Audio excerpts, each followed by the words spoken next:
Okay then my friends, so this is finally taking shape and there's just one more feature I want to add to the application, and that is to increase the streak value by 1 when we complete a habit for that day by checking this box. And on the flip side of that, we need to decrease it by a day if we uncheck the habit again. Also, we need to break the streak if a user doesn't complete a habit for a whole day, or in other words, if the length of time between habit completions is greater than a day, we'll break the streak and reset it back to 0.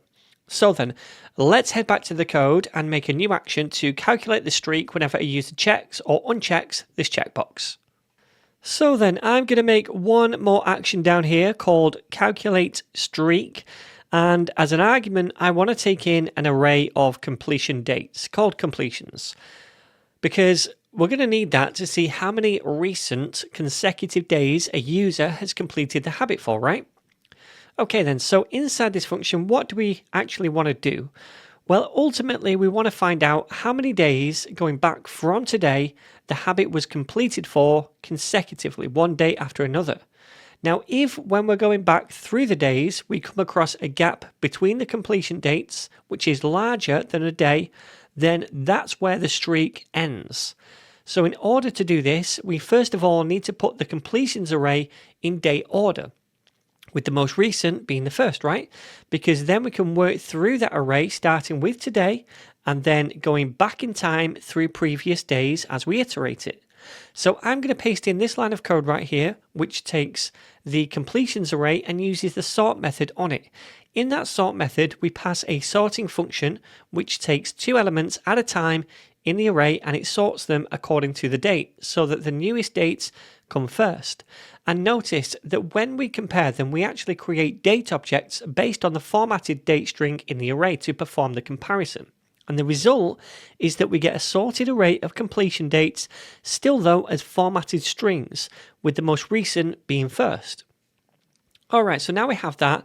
Next, I want to create a new variable called streak, and I'm going to set that equal to 0 to begin with, and we'll be adding to this number as we do this calculation. And then next, I'll make another variable called current date, and I'm going to set that equal to a new date object, and that's going to represent the date right now as we invoke this calculate streak function. Okay then, so now we have everything we need to perform this calculation, and to do this we'll need to loop through this array of sorted completion dates, which remember are now ordered with the most recent being first. Then inside that loop we need to find out the difference in days between this current date, which will be now at the time of execution, and the first date in the array, which is the most recent completion date. Now, if that difference in days is not greater than 1 day, then we're going to add 1 to the streak, because when the difference is 1 or less, it means the habit was completed within the last day. And then we'll update the value of the current date as well to be that first value in the array that we just looked at. Then we'll go to the next iteration and check again. Is the distance between that new current date value and the next date in the array not greater than 1? If so, we'll add another day to the streak, and so forth. And that's going to continue until the difference in days between 2 consecutive dates is greater than 1. At which point we'll break the loop and then return the streak value up until that point, because when the difference is greater than 1, it means the user must have skipped a day between those completions, and that's why we break the streak, okay? So the first thing we need to do then is create a loop to loop through these sorted dates. So let's do that by saying for, then parentheses, then const date of sorted dates. And then we need to open up the code block. So this loop says loop through the sorted dates array, and for each iteration give me that date, which remember is that formatted string version of the date. Now the first date in this is going to be the most recent completion date, and then after that the second most recent, and then the third, etc. So what we want to do now is find out the difference in days between the current date and that first value in this array. Now, fortunately, datefns provides a function called difference in days that we can use to perform this calculation. So let's head to the top of the file, and we want to add in the difference in days function to the imports. And this function allows us to pass in 2 dates, and it works out the difference in days for us between those dates. Pretty simple. So down inside the loop, we can create a constant called diff, short for difference, and we're going to set that equal to difference in days, the function that we just imported, and we want to invoke that. So now we want to work out the difference in days between the current date at the time we invoke this action and the first date in the array to try and work out the streak, right? So we pass in the current date as the first argument, which is a date object, remember, and then we can make a new date object for the second argument, and we pass in the current date we're iterating. We do this because the date value itself is a formatted string representation of the date and not the date object, and this function wants to compare two date objects. So then, now we have this difference in days, which is either going to be greater than 1, or it could be equal to or less than 1. Now, if it's greater than 1, we just want to break completely from the loop and not add anything to the streak, because that means recently we've not done the habit. We've not done it at all in the last day. So let's do an if check right here to see if the diff value is greater than 1. If it is, let's break out of the loop. So the streak stays at 0. Now, after this if check, if we've not broken out of the loop, it's because the number of days between the completions is 1 or less. And when that's the case, we need to add 1 to the streak. So we'll say that the streak is plus equal to 1.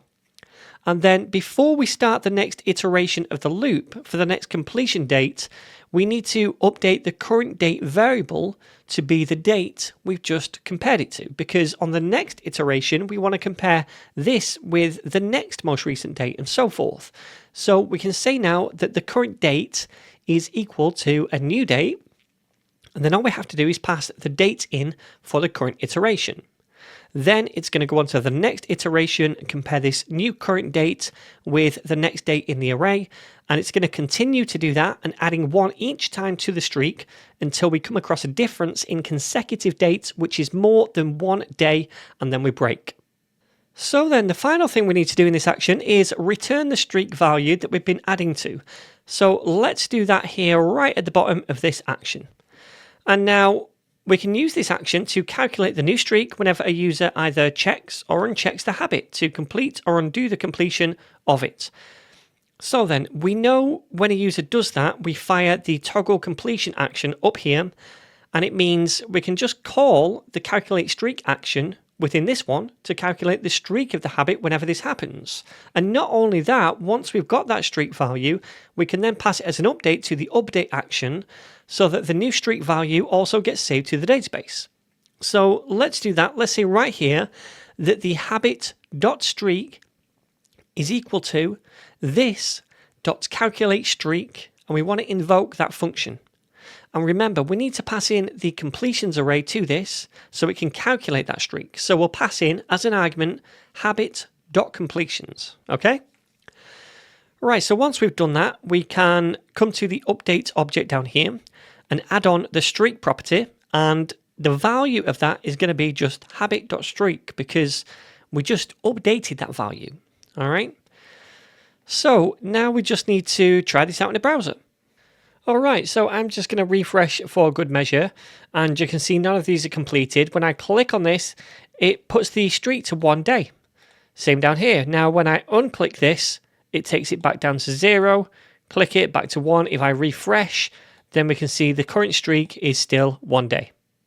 And now, just really quickly, when I was making this series, I deliberately did this for a few days. I used the application and checked the habits for a few consecutive days so that you can see a bigger streak that we have right here, and you can see that it still works.